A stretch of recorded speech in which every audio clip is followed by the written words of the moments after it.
আসসালামু আলাইকুম। বাংলাদেশি হোম শেফের নতুন ভিডিওতে তোমাদের সবাইকে স্বাগতম। আশা করি সবার ঈদ ও নববর্ষ ভালোই গিয়েছে।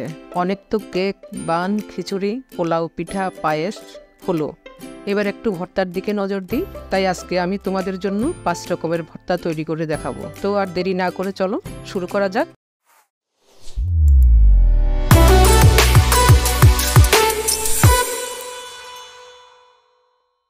প্রথমে শুরু করব টমেটো ভর্তা দিয়ে। এখানে আমি কিছু পেঁয়াজ কুচি করে নিয়ে নিলাম, শুকনো মরিচ ভাজা দিয়ে দিলাম, একটু লবণ দিয়ে ভালোভাবে কষলিয়ে নেব। এবার ধনেপাতা দিয়ে দেব।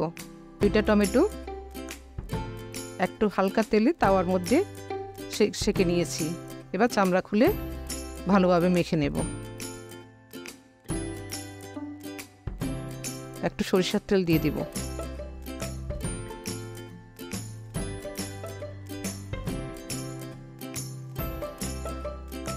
হয়ে গেল আমার টমেটো ভর্তা। এবার অন্য পাত্রে নিয়ে নেব। এবার তৈরি করব আমি ইলিশ মাছের লেজের ভর্তা। মাছটা আমি আগে একটু ভেজে নিয়েছি। এবার কাটা বেছে নিব। কাটা বাছা হয়ে গেছে।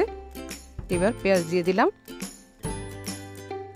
2টা পোড়া মরিচ দিয়ে দিলাম, লবণ দিয়ে দিলাম, ভালোভাবে মেখে নেব।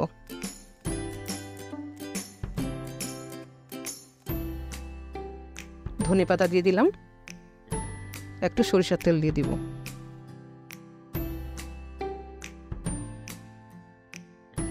হয়ে গেল ইলিশ ভর্তা। এবার করব শুটকি ভর্তা। তার জন্য আমি কয়েকটা পেঁয়াজ আর কয়েকটা কাঁচামরিচ তাওয়ায় টেলে নিয়েছি। একটু লবণ দিয়ে ভালোভাবে মেখে নেব। শুটকিটাও কষলিয়ে নেব। খেয়াল রাখতে হবে যেন কাটা না বিঁধে হাতে। ধনেপাতা দিয়ে দিলাম। শুটকির ভর্তা কিন্তু আমি সরিষার তেল দেব না। হয়ে গেল আমার শুটকি ভর্তা। এবার তৈরি করব ঢেঁড়স ভর্তা। পেঁয়াজ দিয়ে দিলাম, 2টা শুকনো মরিচ ভেজে দিয়ে দিলাম, সিদ্ধ করা ঢেঁড়সগুলো মেখে নেব।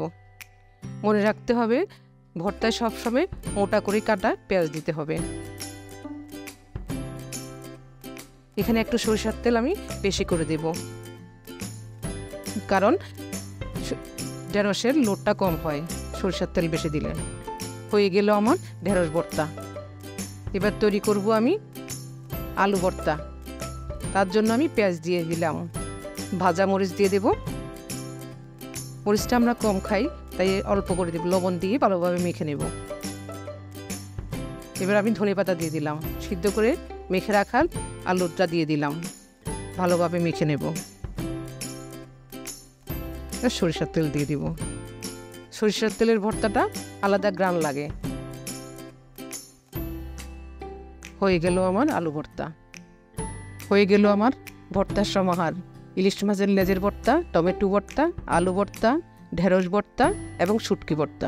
5 রকমের ভর্তা হয়ে গেল। আশা রাখি গরম ভাত অথবা পানি ভাত দিয়ে খেতে দারুণ লাগবে।